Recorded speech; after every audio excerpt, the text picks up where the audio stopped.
Hello అందరికీ welcome back to my channel Pavi talks.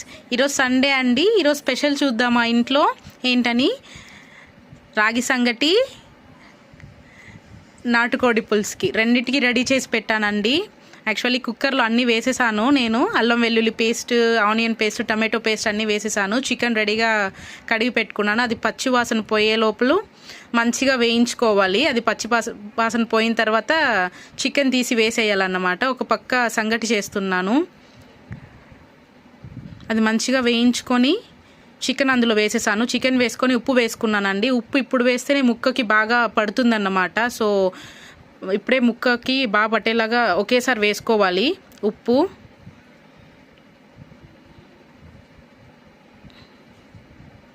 So next రాగి సంగటికండి రాగి పిండి వేస్తా అన్నాను. సరిపడంత రాగి పిండి వేసుకోవాలి. యాక్చువల్లీ ఇక్కడ నేను మా ఇంట్లో 4 మెంబర్స్కి చేస్తా అన్నాను. సో రాగి పిండి వేసుకున్న తర్వాత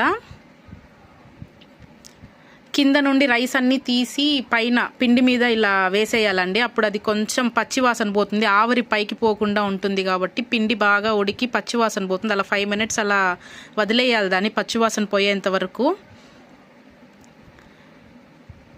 నెక్స్ట్ ఇంకో సైడు చికెన్ బాగా మిక్స్ చేసుకోవాలన్నమాట. యాక్చువల్లీ నేనే వీడియో షూట్ చేసి నేనే చేస్తాను కాబట్టి సరిగ్గా మిక్స్ చేయలేకపోతాను. సో మొబైల్ పక్కన పెట్టి అన్నీ బాగా మిక్స్ చేసేసాను. ఇప్పుడు సరిపడంత ధనియాల పొడి, మిరప్పొడి, గరం మసాలా ఈ 3 వేసుకుని బాగా మిక్స్ చేసుకోవాలండి. ఇది నా స్టైల్ చికెన్ కర్రీ. నేను ఎప్పుడు ఇలానే చేస్తాను. రాగి సంగటికి కొంచెం చికెన్ కర్రీ నేను ఎప్పుడు ఇలానే చేస్తానన్నమాట. సో సరిపడంత కారం, గరం మసాలా.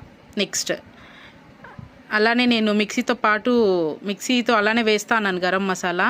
లైక్ నేను ఇంట్లోనే ప్రిపేర్ చేసుకుంటానండి. ఎప్పుడు గరం మసాలా ప్యాకెట్లో ఎప్పుడు కొనింది లేదు ఇప్పటి వరకు. ఇంట్లోనే నేను అన్ని హోల్ గరం మసాలా అన్నీ ఇంట్లోనే ప్రిపేర్ చేసుకుంటాను ఏ వంటకైనా.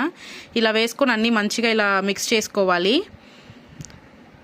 ఇటు సైడ్ సంగటి అది ఆవిరంతా మంచిగా ఇదైందండి. సో ఇప్పుడు సంగటి బాగా కలుపుకోవాలన్నమాట. అది మా సైడ్ సంగటికి ఎలికే కట్టి అని చెప్తారు, కెలకడం అంటారు సంగటిని. మేము ఇలా చేయడాన్ని ఆ ప్రాసెస్ని కెలకడం అని చెప్తారు. సో